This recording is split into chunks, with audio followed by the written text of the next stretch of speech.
네, 오늘도 함께 찬양하고 말씀 듣고 예배 올려드리도록 하겠습니다. 네, 지금 계속 이 예배에 대해서 나누고 있는데, 네, 설교를 하면서 자꾸 천상의 소리로 지금 설교를 시작하고 있습니다. 리버브를 좀 꺼주시고. 네, 지금 계속 5월 첫 주부터 해서 예배에 대해서 이렇게 나누고 있죠. 그래서 첫 주에는 예배란 무엇인가, 그리고 그 다음 주에 뭘 했었죠? 네, 찬송에 대해서 했는데, 그냥 단순히 이런 우리가 교회에서 부르는 어떤 그런 노래, 찬송이 아니라 우리가 하나님께 올려드리는 이 예배 시간에 드리는 그 찬송이 무엇인지에 대해서 나눴었고, 그리고 이제 지난주에는 이제 기도에 대해서 나눴었는데, 또 지난주에도 얘기했었지만 기도라는 것은 이렇게 예배 때 드리는 기도, 뭐 예배가 아닌 때 드리는 기도가 따로 있는 것은 아니지만, 우리가 기도에 대해서 나누고, 그리고 그렇다면 우리가 하나님께 올려드리는 이 예배의 시간에 드려야 할 기도는 어떻게 해야 할 것인가, 이렇게 3주 동안 나눴습니다. 그리고 이제 오늘은 이제 제목이 안 나왔네요. 네, 제목은 비밀입니다. 네, 제목은 비밀이고, 네, 오늘은 이제 삶의 예배에 대해서 나누려고 해요. 그래서 이제 오늘 제목 같은 경우는 예배 드리고 왔다가 내 삶만 살아가네요. 근데 이게 뭐냐면, 예배 드리고 왔다가 이제 일단은 예배가 끝난 컨셉의 이제 제목이에요. 그래서 이제 뭐 집에 갔건 어디에 갔건 이제 예배를 드리고 왔는데 계속 그냥 내 삶만 살아가는 거죠. 내가 목표하는 뭐 공부만 한다든가, 아니면은 뭐 이렇게 열심히 뭐 이렇게 돈만 번다든가, 그것만을 하는 것에 대해서 이렇게 제목을 잡아봤는데, 그래서 이제 지금 예배에 대해서 이렇게 지난주 이렇게 3주간 나눴던 것을 이렇게 짧게 조금 보려고 하는데, 그냥 정리하는 차원에서 보는 것도 있겠지만, 단순히 정리하는 게 아니라 이것이 오늘까지 쭉 이어지는 내용으로 이렇게 나오는 거거든요. 그래서 잠시 뭐 이렇게 정리한다라는 개념도 있지만, 다시 기억하시면서 내가 예배를 어떻게 드리고 있는지, 내가 하나님께 올려드리는 찬송은 어떠한지에 대해서 조금씩 이렇게 생각해 보시면서 또 묵상하시고 기억하시면서 오늘도 나눴으면 좋겠습니다.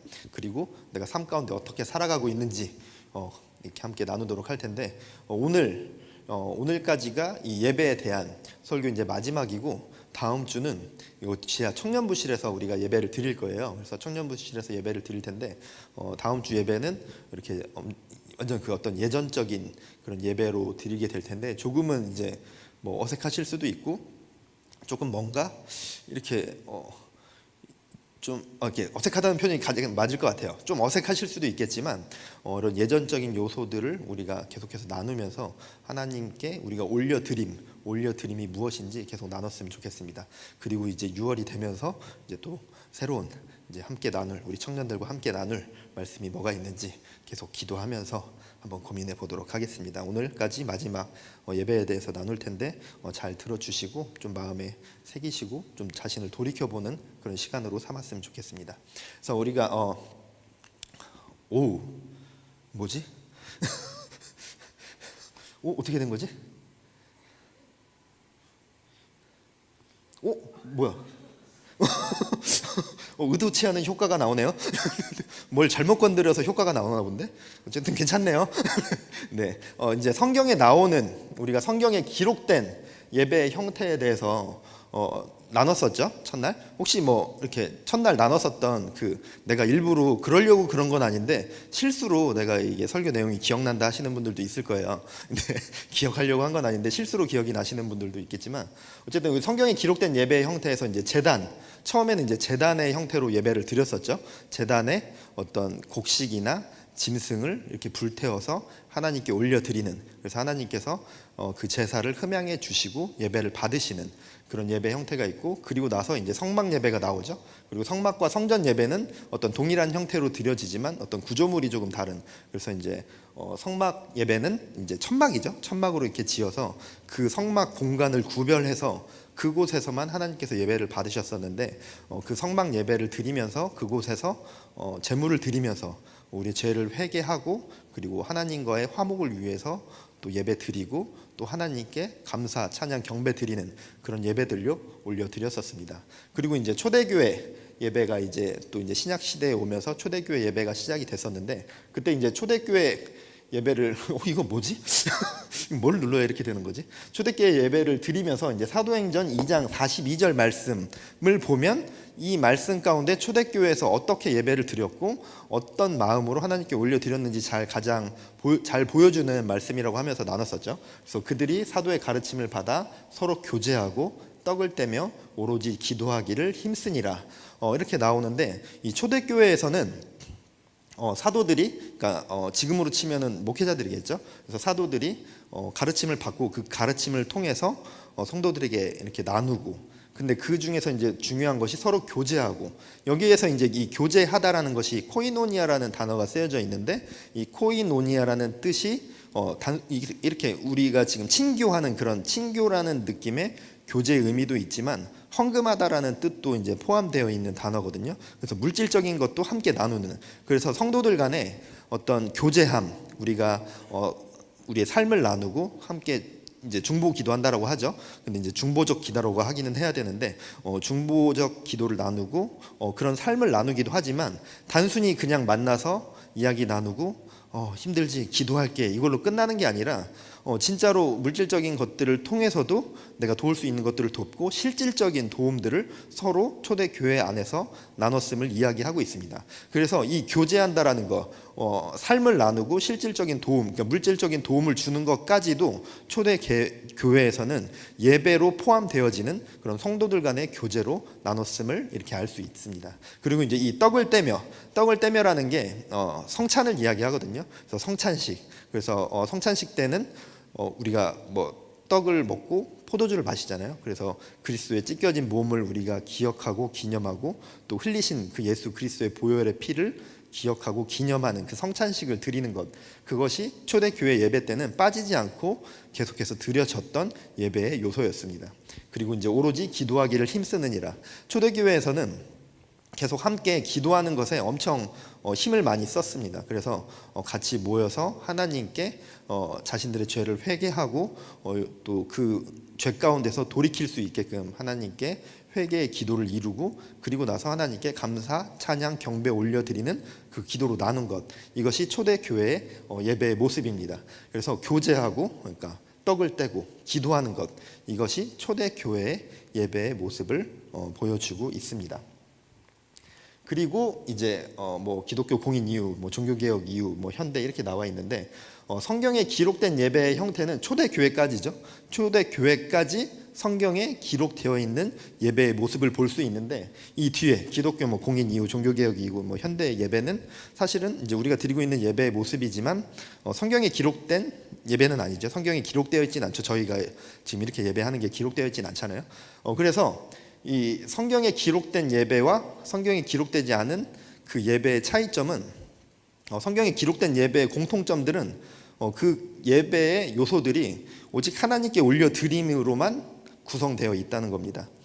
그래서 보시면 성경에 기록된 예배의 공통점은 나의 죄를 회개하는 것, 그러니까 그 번제단을 드렸던 그 최초의 기록, 그 예배의 기록이 나오는 최초의 번제단으로 드렸던 그 예배의 모습 가운데서도 회개와 그리고 하나님께 경배 올려드림의 모습이 그 두 가지의 요소만 그 예배 가운데 있었고, 그리고 이제 성경의 기록 가운데 가장 최근에 이제 기록은 초대교회 예배겠죠. 그 초대교회 예배 가운데서도 나의 죄를 회개하고 하나님께 경배 올려드리는 것, 그리고 이제 초대교회에서는 이제 조금 더 포함되는 게 성도들 간의 이런 나눔이겠죠. 성도들 간의 교제하고 나누는 것들, 그런 것들이 포함되어 있는 것이 성경에 기록된 예배의 공통점의 모습입니다. 그리고 이제 성경에 기록된 예배들의 구성 요소들은 찬송, 기도, 그리고 성례전, 그리고 성경 말씀, 신앙 고백 이렇게 되어 있는데, 찬송은 하나님께 감사, 찬양, 경배 올려드리는 가사로 된 우리의 신앙의 고백과 같은 노래인 거죠. 그래서 그 예배 때 우리가 그런 가사로 된 노래를 하나님께 올려드리면서 우리의 신앙을 고백하고 하나님께 감사, 찬양, 경배 올려드리는 것. 그리고 기도, 우리가 기도함에서도 우리의 죄를 회개하고 먼저 우리의 죄를 하나님 앞에 회개함으로 나아오고, 그리고 나서 하나님께 역시 감사, 찬양, 경배 올려드리는 기도를 올려드리는 것. 그리고 이제 성례전은 이제 조금 전에 이야기한 것처럼 성찬식이나 성찬식 같은 것들을 이야기하죠. 그래서 예수 그리스도의 보혈의 피, 우리에게 구원을 주신 그 구원 사건을 우리가 기억하고 기념하는 것, 그로 인해서 내가 정말 하나님을 그리스도를, 예수를 그리스도 주로 시인하는 그런 우리의 신앙 고백까지 이어지는, 그것이 성경에 기록된 예배들의 구성 요소입니다. 네. 그리고 이제 우리가 찬송에 대해서 나눴던 것도 기억하시죠? 또 이 웨슬리가 말했던 건 또 이제 퀴즈로 내 가지고 진이가 맞췄었나요? 심하게 고개를 끄덕이는, 또 자기가 맞춘 것도 잘 기억하죠. 그래서 어쨌든 이제 찬송에 대해서도 나눴는데, 존 웨슬리가 내 설교는 1마일을 가지만 찰스의 찬송은 2마일을 간다라고 이렇게 말을 할 정도로 찰스 웨슬리가 이 기독교 역사에 있어서 굉장히 뛰어난 설교가로서 굉장히 유명하거든요. 그럼에도 불구하고 그렇게 뛰어난 설교가로서도 유명한 웨슬리가 내 설교는 1마일을 가지만 찰스의 찬송은 2마일을 간다. 그만큼 하나님께 올려드리는 그 찬송의 은혜는 자기가 하는 어떤 뛰어난 설교보다도 더 위대하게 사람들에게 큰 은혜를 끼치고, 정말 하나님과 인간 사이의 만남과 교제와 회복, 그 모든 것들을 이룰 수 있다는 것을 내포하고 있는 말입니다. 그래서 그만큼 하나님께 올려드리는 찬송이 얼마만큼 중요한지를 이야기하는 거거든요. 그러면서 이제 찬송 부르는 방법으로 내용을 알고 불러야 한다. 당연한 말이지만 사실은 때로는 당연한 게 당연하지 않아서 당연한 걸 당연하게 얘기해야 되는, 그래서 당연한 게 당연하지 않은 때가 너무 많아서 이렇게 얘기를 하긴 하죠. 그래서 예전에 제가 수요 예배 때 했었던 설교 제목 중에 당연한 것이 당연히 당연해지기라는 제목이 있었는데, 그게 이제 당연히 마땅히 당연해야 되는데 우리가 그리스도인으로서 당연히 행해야 할 것들을 행하지 않고, 그래서 이제 막 그런 내용이었는데 이거 마찬가지인 것 같아요. 내용을 알고 불러야 한다라고 이렇게 말을 하면은 뭐 당연한 얘기를 하고 있어라고 생각하겠지만, 때로 이게 저도 마찬가지인데 가끔씩은 진짜 그냥 되게 잘 알고 내가 좋아하는 찬양 같은 거는 그냥 노래 부르듯이 의미를 생각하지 않고 막 부를 때가 있어요, 한 번씩. 그러고 나면은 이거 무슨 내용이었는지도 잘 모르겠고 그냥 멜로디만 기억에 남기도 하고, 그래서 이게 굉장히 중요한 내용 중에 하나예요. 사실은 그냥 보면 뭐 당연한 거 아니야라고 생각하지만, 당연한데 당연하지 않아서 이렇게 들어가 있는, 첫 번째로 들어가 있는 내용을 알고 불러야 한다. 이게 어떤 고백인지를 묵상하면서 하나님께 올려드려야 한다는 거죠. 그리고 음악적으로 바르게 불러야 한다. 이거는 이제 뭐 이렇게 자기 마음대로 부르면 안 된다라는 걸 이야기하는 건데 뭐 그렇습니다. 그리고 산만하게 불러서는 안 된다. 이게 굉장히 산만하게, 이것도 뭐 당연한 말 같지만 이제 우리가 좀 중요하게 여겨야 될 것 같아요. 찬송을 부르면서도 이제 편곡을 하는 경우들도 있는데 뭐 조금 그 예배에 맞게, 또는 뭔가 이렇게 조금 더 힘있게 부르고 싶어서 힘있게 편곡을 한다든가 이런 건 굉장히 좋은데, 뭔가 이 멋을 위해서라든가 아니면 스킬을 위해서 편곡을 해서 뭔가 이렇게 예배의 분위기를 흐리는 그런 것들은 좀 삼가해야 되겠죠. 그리고 마지막 이제 가장 중요한 주술적인 효과를 기대해서는 안 된다. 이 찬송을 부르면서 그 가사에 있는 것들을 통해서 그 가사가 내 삶에 이루어지길 바라는 바, 그래서 내가 너무 삶이 힘든데 내 삶을 조금 회복시켜 달라는 그런 주술적인 걸로, 그래서 내가 마치 이 찬송을 부르면 내 삶의 문제가 해결될 것만 같고 그런 느낌처럼 불러서는 안 된다는 거죠. 하나님께 올려드리는 찬송을. 그래서 이렇게 나와 있고, 그리고 이제 성경에 기록된 어떤 찬송의 의미들, 뭐 할렐루야나 야다, 바락, 사마르, 샤바으, 뭐 아이노스, 독사, 에파이노스, 율로게토스, 엑스몰로게 해서 뭐 이게 그때는 PT를 다 이렇게 해서 보여드렸는데, 오늘까지 이거를 다 일일이 보여주면은 설교가 한 2시간 가겠죠. 그러니까 쑥 넘어갈 텐데 그 모든 단어들이 뜻하고 있는 공통적인 거는 하나님께 감사 경배 올려드리는 것, 그리고 하나님께 무릎 꿇고 나의 모든 것들을 드린다, 송축하고 경의를 표한다라는 뜻들의 단어들이 하나님께 찬송 드린다는 단어들로 쓰여져 있습니다. 그러니까 우리가 찬송을 한다는 것은 기독교 음악과 찬송은 다르다고 이야기를 했었죠. 찬송은 하나님께 올려드리는 것, 그리고 뭐 CCM 같은 경우에는 뭐 가사에 따라서 이게 찬송이 될 수도 있고 기독교 음악이 될 수도 있겠지만, 우리가 예배 시간에 부르는 예전 찬송은 하나님께 감사 찬양 경배 올려드리는 가사로 쓰여진 그런 곡을 불러야 한다라고 이야기를 하고 있습니다. 그래서 계속해서 뭐 예배 때 제가 지금 이 예배 관련된 설교를 계속하면서 사실은 제가 약간 이제 염려됐었던 부분이 있어서 예배 때마다 좀 강조했었던 건데, 이것이 잘못됐다 하나님께 감사 찬양 경배 드리지 않는 가사의 노래는 불러서는 안 되고 그거는 나쁜 곡이 듣지 마가 아니라 구분돼야 된다는 걸 계속해서 이야기하고 있는 거죠. 이 예배의 시간, 예배라는 것은 하나님께 올려드리는, 하나님께 드리는 제사의 시간이기 때문에 우리가 예배의 시간만큼은 감사 찬양 경배 드리는 가사로 쓰여진 곡을 불러야 한다라고 이야기하고 있는 겁니다. 그래서 우리가 예배 시간 가운데 그렇게 하나님을 높이고 경배하고 감사하는 그런 곡들로 우리의 신앙을 고백하고 감사를 고백하는 것이죠. 그래서 우리가 그런 찬송을 부를 때도 하나님께 드려지는 그 예배 자체가 되어야 되는 거죠. 우리가 1시간 동안 예를 들어서 처음 딱 시작해서 마치는 시간까지 찬송만 불러도 그게 예배가 될 수 있는 거예요. 꼭 그 시간에 누군가가 나와서 설교를 하고 누군가 뭐 기도의 시간도 있어야 되고 뭐 그런 요소들이 다 들어가면 좋지만 찬송만 부르고 끝난다 하더라도 그것이 하나님께 올려드리는 온전한 예배가 되어야 한다는 겁니다. 그리고 또 우리가 이 시간에 처음 시작해서 끝나는 시간까지 기도만 한다고 해도 그것이 하나님께 올려드리는 온전한 예배가 될 수 있어야 합니다. 근데 그것이 그렇게 온전한 예배가 될 수 있어야 하면은 찬송의 그 가사의 것들, 우리가 찬양을 인도하는 인도자들이 그것을 정말 하나님께 올려드리는 예전으로 준비하고 그 고백을 나누고 여기에 있는 모두가 그 가사의 모든 것들을 하나님께 올려드릴 때 그것이 온전한 예배가 되어질 수 있겠죠. 그래서 지금 또 이제 같이 함께 30분 정도 이렇게 찬양을 부르고 또 설교를 나누고 있는데 처음 시작하고 지금 이제 끝나는 그 모든 시간까지 우리가 하나님께 올려드려야 됨을 이야기하고 있고 여러분들이 그렇게 찬송을 부르고 악기를 하는 세션들도 그런 마음으로 악기를 다루고 방송실에 있는 우리 하은이도 그런 마음으로 자막을 치고 뭐 이게 막 그냥 기술적인 게 아니거든요. 자막을 한다고 해서 뭐 조명을 올리고 내린다고 해서 그게 그냥 엔지니어가 아니거든요. 하나님께 예배 드리는 모든 행위가 되어야 되는 거죠. 그렇게 우리가 함께 찬송을 불러야 하는 것입니다. 그리고 이제 기도에 대해서 이렇게 나눴었는데 주기도문, 우리가 주기도문을 함께 나누면서 우리가 어떻게 기도해야 될지에 대해서 나눴었죠. 그래서 이제 마태복음 6장 8절에서 10절까지가 이렇게 있는데 처음 시작하는 이 주기도문, 예수님께서 우리에게 이렇게 기도하라라고 알려준 그 주기도문의 시작에서는 하나님께 경배와 감사로 시작을 하고 있습니다. 그래서 기도의 시작을 하나님께 경배 올려드리면서 시작을 하고 있죠.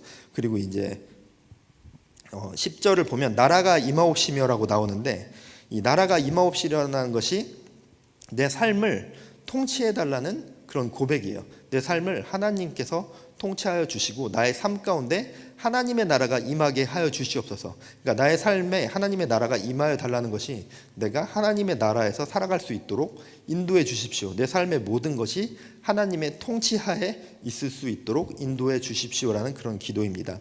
그리고 이제 그 다음에 이어지는 11절 오늘 우리에게 일용할 양식을 주시옵고 이런 굉장히 물질적인 것을 내가 다스릴 수 있게 내가 물질에 얽매이고 물질에 끌려가는 삶을 사는 것이 아니라 내가 삶 가운데 물질을 다스릴 수 있고 내가 물질을 통치할 수 있는, 쉽게 말하면 하나님이 내 삶을 통치해 주시지만 나는 물질을 통치할 수 있어야 되는 거죠. 물질에 끌려다니고 물질에 의해 내 삶이 좌지우지되는 것이 아니라 내가 물질을 다스릴 수 있어야 합니다. 그리고 일용할 양식을 달라는 것이 오늘 먹을 것이라는 뜻을 하는데 딱 필요한 만큼 필요한 것으로 하나님께서 나에게 채워주시옵소서라는 기도를 드리는 것입니다.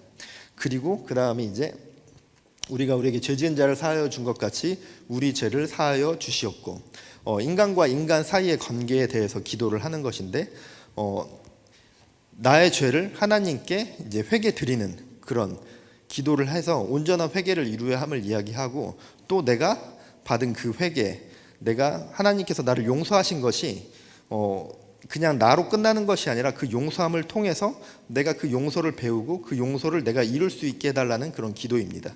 그래서 나의 죄를 회개하고 내가 누군가를 용서할 수 있게 해달라는 그런 기도를 올려드리는 것이죠. 그리고 이제 마지막이 우리를 시험에 들게 하지 마시옵고 다만 악에서 구하시옵소서. 악에 빠지지 않도록 마지막에 그렇게 기도하라고 이야기하십니다. 모든 것들을 하나님께 구하고 그리고 나서 마지막에는 내가 내 삶이 악에 빠지지 않도록 하나님께서 인도해 달라는 그런 기도로 마무리를 하고 있습니다. 이게 우리가 삶을 살다 보면은 사단이 우리 하나님과 인간과의 관계, 그리고 물질 세계에서 살아가고 있는 우리 인간이기 때문에 물질과의 관계, 그리고 인간과 인간과의 관계에서 계속해서 뭔가 문제를 만들고 끊임없이 우리를 무너뜨리려고 하는데, 이 주기도문의 내용들을 보면 그런 모든 것들 가운데 하나님께서 나를 통치하여 주시고 내가 물질을 다스릴 수 있게 해주시고, 그리고 내가 죄를 하나님께 죄사함을 구하고 또 나도 누군가를 용서할 수 있고, 그리고 나의 삶의 모든 것을 하나님께서 악에 빠지지 않도록 구원해 달라는 그런 기도로 이렇게 하라는 기도를 알려주셨죠. 그렇기 때문에 우리가 그런 기도로서 계속해서 나아가고, 예배의 시간 가운데서도 그런 기도로서 하나님께 올려드려야 함을 이야기하고 있습니다. 그래서 이제 어떻게 기도해야 하나 했을 때 내 삶을 하나님께서 통치해 주시길 기도하고, 물질을 다스리는 자가 되길 기도하고, 나의 죄를 회개하고 이웃을 용서하는 기도, 그리고 시험에 들지 않고 악에 빠지지 않도록 그렇게 기도해야 함을 이야기하고 있습니다. 여기까지가 이제 지난주까지 나눴었던 우리가 예배한다는 것이 무엇인지, 그리고 예배 시간에 드리는 찬송, 그리고 우리가 이 기도는 꼭 예배에서만 국한되는 것은 아니지만 우리가 기도 생활을 어떻게 해야 하고, 그렇다면 예배 가운데 나왔을 때 어떻게 기도해야 하는지에 대해서 나눴는데, 이것만 하면 끝이 아니죠. 우리가 이 시간에 교회에 와서 이렇게 하나님께 올려드리는 예배가 무엇인지 배웠고 그렇게 드리지만 그것만 한다라고 해서 끝나는 것이 아닙니다.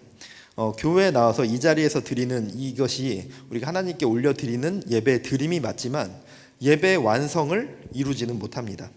우리가 드리는 것으로 예배를 만족하는 것이 아니라 예배의 완성을 이루어야 합니다. 우리가 예배의 완성을 이룬다는 것이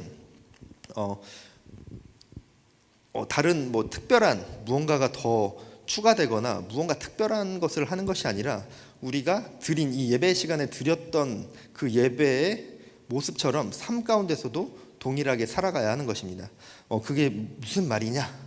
라고 했을 때 로마서 12장 1절, 그러므로 형제들아 내가 하나님의 모든 자비하심으로 너희를 권하노니 너희 몸을 하나님이 기뻐하시는 거룩한 산 제물로 드리라. 이는 너희가 드릴 영적 예배니라. 아멘. 근데 오늘은 지난주에 비해서 다들 이렇게 되게 초롱초롱하네요. 지난주에는 거의 지금 이때쯤 됐을 때 거의 지금 한 반 정도는 거의 주님 만나러 갔었거든요. 앞에서 보면 다 보이잖아요. 거의 주님 만나러 가 있었는데 오늘은 굉장히 다들 초롱초롱하시네요.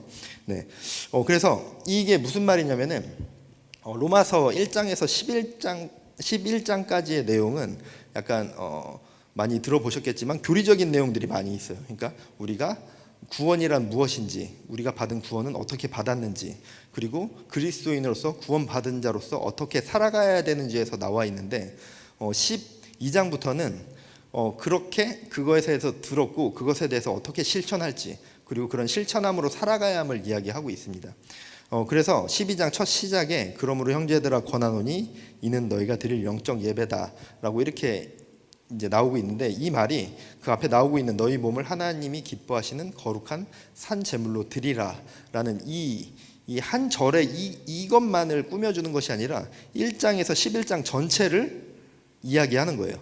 그래서 그 전체를 요약한 말이 너희 몸을 하나님이 기뻐하시는 거룩한 산 제물로 드리라는 거죠. 1장부터 11장까지의 그런 우리가 구원받음, 그리고 우리가 그리스도인으로서 살아가야 함을 우리가 실천하고 삶 가운데 행하면서 살아갈 때 그것이 하나님께 드리는, 하나님이 기뻐하시는 거룩한 산 제물이 되어진다. 그것이 영적 예배다라고 바울이 이야기하고 있는 것입니다. 근데 바울이 로마서에서만 이렇게 이야기한 것이 아니라 바울의 서신서를 보면 보통 그런 구조로 돼 있어요. 앞에서 이렇게 구원에 대해서 이야기하고 그리스도인으로서 살아가야 함, 어떻게 살아가야 하는지, 그리고 그 후에 이렇게 실천해야 함을 이야기를 하는데, 이것이 우리가 드리는 방금 이야기한 예배하는 자로서 살아감이 무엇인지를 알려주는 그런 말씀으로 볼 수 있습니다.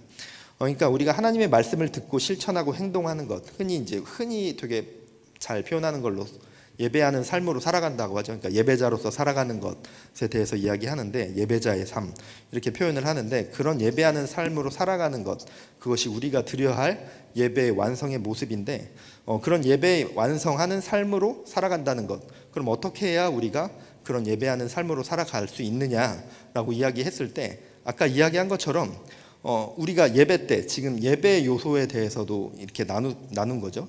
예배란 무엇인지, 찬송이란 무엇인지, 기도란 무엇인지 그 가운데서 그거대로 우리가 지금 이 예배 시간 교회에 나와서 하나님께 올려드리는 그 예배의 모습으로 삶 가운데 살아가야 하는데 이게 무슨 말이냐면 예배와 찬송의 요소 가운데 우리가 동일하게 찾을 수 있는 것, 예배와 찬송의 예배 가운데 동일하게 찾을 수 있는 것이 하나님께 감사, 찬양, 경배하는 것이라고 했죠. 예배라는 것은 하나님께 감사, 찬양, 경배 올리는 것이 예배라고 이야기했고 찬송도 하나님께 감사, 찬양, 경배 올려드리는 노래로 올려드리는 것이 찬송이라고 이야기했는데 우리가 삶 가운데 그렇게 살아가야 하는 것이죠. 우리의 삶의 모습 가운데서도 감사, 찬양, 경배 드리는 그런 모습으로 살아가야 한다는데 약간 심플하게 얘기를 하면은 그런 거죠. 우리가 하나님께 감사하는 삶으로 살아간다는 것이 하나님께서 허락하신 나의 삶에 감사함으로 살아가는 것. 그러니까 나의 삶이 어떠하든지 간에 나의 삶의 환경 그리고 내가 처해 있는 이런 모습들이 어떠하든지 간에 나의 삶의 모든 것을 하나님께 감사함으로 살아가는 것. 그것이 예배하는 삶으로 살아가는 자의 모습이라고 이야기할 수 있습니다. 그러니까 내가 뭔가 조금 풍요롭다든가 아니면 내가 이루고자 하는 바대로 무언가 삶의 모습들이 잘 이루어져야만 내가 하나님께 감사함으로 살아가는 것이 아니라 내가 어떤 상황에 처해 있든지 내가 생각하는 것과는 너무 다르게 물질적으로든 건강으로든 아니면 내가 꿈꾸고 있는 어떤 비전이라든가 그런 모든 것들이 내가 생각하는 것과는 너무나도 다르고 내가 계획했던 것과는 너무나도 다르게 흘러갈지라도 그 가운데서 하나님께 감사함으로 살아가는 것이 예배자의 삶으로 살아가는 그런 모습이 되어질 것입니다. 또 우리가 예배자의 삶으로 살아가는 것 중에 기도, 마지막에 주기도문을 이제 기도하면서 이렇게 나눴었죠. 그 주기도문의 모습대로 살아가는 것이 우리가 예배자의 삶으로 살아가는 모습이 되어집니다. 이렇게 아까 이제 이야기했었던 주기도문 우리가 어떻게 기도해야 하나라고 했을 때 주기도문을 나누고 주기도문의 기도에 대해서 이제 요약을 했었죠. 그래서 첫 번째가 내 삶을 하나님께서 통치해 주시길 기도하는 것, 두 번째가 물질을 다스리는 자가 되길 기도하는 것, 그리고 이제 세 번째가 나의 죄를 회개하고 이웃을 용서하는 기도를 하는 것, 그리고 네 번째가 시험에 들지 않고 악에 빠지지 않도록 기도하는 것을 이야기했습니다. 그래서 이 기도하는 그런 삶 가운데 우리가 나아갈 때 첫 번째 우리가 예배하는 삶으로 살아가는 내 삶을 하나님께서 통치해 주시길 기도해야 한다고 했는데 우리가 내 삶을 하나님께서 통치해 주시길 기도하는 삶으로 살아간다는 것은 나의 이웃이 하나님의 통치함 가운데 있도록 복음을 전하는 것입니다. 하나님께서 나의 삶을 통치해 주시길 기도하고 나는 하나님의 복음을 만났는데 나만 그 복음을 알고 살아가는 것이 아니라 나의 이웃들, 나의 가족들에게도 하나님의 통치가 임할 수 있도록 복음을 전하는 삶이 예배자의 삶으로 살아가는 우리의 모습이 되어집니다. 그리고 그 다음 물질을 다스리는 자가 되길 기도해야 한다고 했죠. 근데 물질을 다스리는 자가 되길 기도하는 자가 살아가는 예배자의 모습은 나의 이웃이 물질로 고난받지 않도록 돕는 것. 내가 이웃의 어려움을 그냥 지나치는 것이 아니라 그렇다고 해서 내가 모든 걸 다 도울 수는 없겠죠. 모든 사람들을 다 도울 수 없고 각자의 어떤 경제적인 상황이 있기 때문에 이렇게 해야 된다, 이만큼 후원해야 된다 이런 얘기를 하는 것이 아니라 내가 할 수 있는 상황 안에서 또 내가 도울 수 있는 사람들을 내가 돕고 내가 조금 경제적으로 여유가 있다면 무언가 물질적으로도 돕고 또는 내가 뭔가 실천적인 것들 내가 뭔가 쉽게 말해서 이제 노가다라고 말할 수 있겠죠. 그런 것들로 도울 수 있는 것들이 있다면 나의 이웃을 돕는 삶으로 살아가는 것이 예배하는 삶으로 살아가는 자의 모습이 되어질 것입니다. 그리고 이제 나의 죄를 회개하고 이웃을 용서하는 기도를 하는 자가 되어야 하는데 나의 이웃이 날 분노케 하고 악을 행해도 용서하기라고 이렇게 써놨는데 사실 쉽지 않죠. 누군가가 나에게 뭔가 어떤 피해를 입히고 뭔가 계속해서 나를 괴롭히고 나에게 어떤 해를 입히는데 그냥 내가 그리스도인이니까 나는 용서해야지 하고 그냥 이렇게 용서하기가 쉽지는 않죠. 쉽지는 않지만 우리가 그런 삶으로 나가야 한다는 거예요. 우리가 나를 조금 괴롭히고 나에게 좀 악한 행동을 하고 의도적으로 나를 막 이렇게 음해하고 그런 자가 있을지라도 우리가 그 마음을 좀 다스리고 용서할 수 있는 그런 삶으로 살아가야 한다는 거죠. 그것이 우리가 예배하는 삶으로 살아가는 자의 모습이 되어질 겁니다. 그리고 시험에 들지 않고 악에 빠지지 않도록 기도하는 것. 나의 이웃이 악에 빠지지 않도록 기도하기라고 이렇게 써놨는데, 나의 이웃들이 정말 악한 가운데 있을 때, 무언가 잘못된 방향으로 나아가고 있을 때 그것을 막 비난하고 정죄하는 것이 아니라, 또는 그냥 무관심하게 바라보고 뭐 지 인생 지가 알아서 살겠지 이러는 게 아니라, 그 사람들이 악에 빠지지 않도록, 나의 이웃들, 나의 가족들이 악에 빠지지 않도록 그 사람을 위해서 기도해주고 내가 할 수 있는 방법으로 그 사람이 올바른 길로 갈 수 있도록 도와주는 것, 그것이 예배자의 삶으로 살아가는 자의 모습이 되어질 겁니다. 그래서 조금 이 내용을 잠시 정리를 해보면, 예배하는 삶이라는 것은 하나님께서 허락하신 나의 삶에 감사함으로 살아가는 것, 그리고 나의 이웃이 하나님의 통치한 가운데 있도록 복음을 전하는 것, 그리고 나의 이웃이 물질로 고난받지 않도록 내가 할 수 있는 것들로 이웃을 돕는 것, 그리고 나의 이웃이 날 분노케 하고 악을 행해도 용서할 수 있는 마음, 그리고 나의 이웃이 악에 빠지지 않도록 기도하기. 우리가 하나님께 드리는 그 예배의 모습 가운데 그런 것들이 내 삶 가운데서도 나타나야 하는 것입니다. 그것이 우리가 이곳에서 하나님의 전에 나와서 하나님께 예배 올려드리는 것으로 우리가 하나님께 예배를 드리는 것은 맞지만, 그렇다고 해서 우리의 예배가 완성되어지는 것은 아닙니다. 우리의 예배가 완성되어지고 하나님께서 우리의 예배를 기쁨으로 받으시고 거룩한 산 제물이 되어지는 것은 우리가 삶 가운데 이 예배의 요소들대로 살아가는 것, 그때 예배의 완성이 이루어질 것이고 하나님께서 우리의 예배를, 우리의 삶을 기뻐 받아 주실 것입니다. 그런데 이 모든 것들 굉장히 좀 어찌 보면은 굉장히 제가 오늘 좀 말을 조금 그 전보다 더 빠르게 했죠.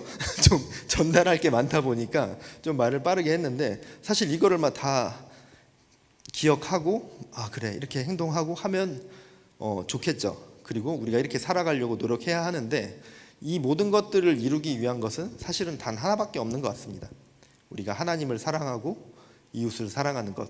예수님께서 말씀하신 내가 너희를 사랑한 것 같이 너희도 사랑하라 말씀하신 그 말씀, 그 사랑을 이룬다면 사실은 이 모든 것을 막 어디에 기록해 두고 막 기억하지 않아도 자연스럽게 이루어질 거예요. 자연스럽게 내가 이렇게 해야지, 그래 원수를 사랑해야지, 뭐 해야지, 내가 복음도 전하고, 그래 좀 어려운 사람이 있으면 돕는 것도 내가 그렇게 살아가야지 그리스도인으로서, 이런 거를 일일이 기억하지 않다 하더라도 정말 내가 하나님을 사랑하고 이웃을 사랑하는 그 사랑을 이룬다면 정말 내 삶의 모습 가운데 자연스럽게 이런 것들이 행하여지고, 또 그것이 나의 삶의 예배로 온전히 올려드려질 수 있을 것입니다.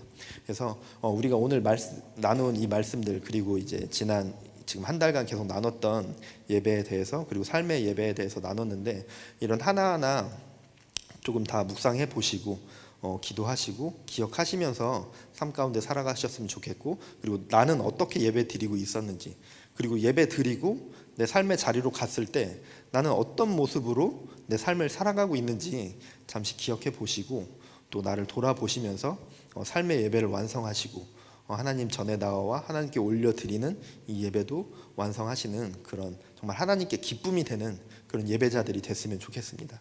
그래서 결국에는 여러분들의 마음 가운데 예수님께서 말씀하신 그 사랑이 충만히 흘러넘치고, 결국에는 그 사랑을 이룰 수 있는 광교 꿈의 교회 모든 청년들 되시기를 바랍니다.